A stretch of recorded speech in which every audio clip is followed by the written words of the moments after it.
toward the aggression. The goal is to have a just and durable peace, not a deal that lays ground for next war. Solid funding for Ukraine is key. In October, EU leaders agreed to fund Ukraine for the next 2 years. Ministers today insisted that we need to agree on the funding options as a matter of urgency. Multi-year funding would be a game changer for Ukraine's defense. A stronger Ukraine means a faster end to Putin's war. Because the sooner Putin realizes that it cannot outlast us, the sooner this war will end. Our work to build consensus on funding continues. Risks need to be shared, that is very clear. The European Council in December will be crucial in this regard. Ministers also discussed increasing our military support to Ukraine. Europe has already provided over 187 billion euros to Ukraine, more than anybody else.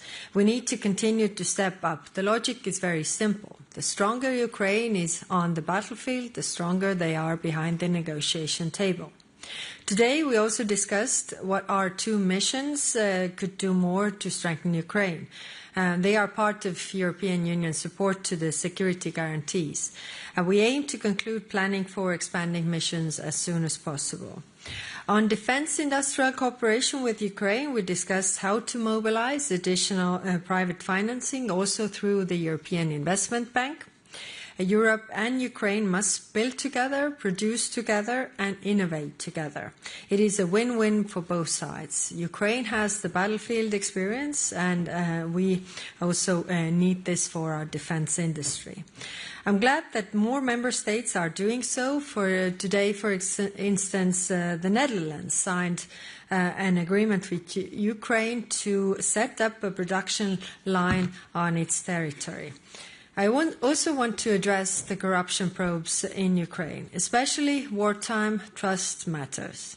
Ukraine's fight for freedom and its path towards Europe should not be tainted by this. However, the fact that investigations take place show that anti-corruption bodies in Ukraine work. Also, the public outcry for this has been very, very strong. Ministers also discussed the European defence. Everyone agreed that Europe must continue to boost its own defences. We do not have much time to act.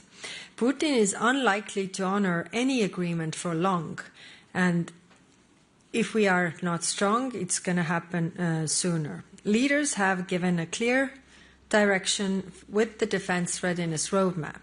Capability coalitions are being set up now. Some have already met on air defence and drones, for example. Others will follow soon. Concrete projects are expected in the first half of next year. Today, we also addressed the flagship initiatives to help coordinate investment in areas where no member state can do it alone. Here, I would like to commend Finland for taking steps to advance the Eastern Flank Watch initiative. And finally, ministers also discussed the military mobility package, which we presented with the Commission previous month. Today is December already. And the ability to move troops where we need them, when we need them, is paramount for deterrence. Military mobility is crucial insurance policy for European security, and we need to speed up. Thank you. Thank you very much, High Representative. We open the floor to questions.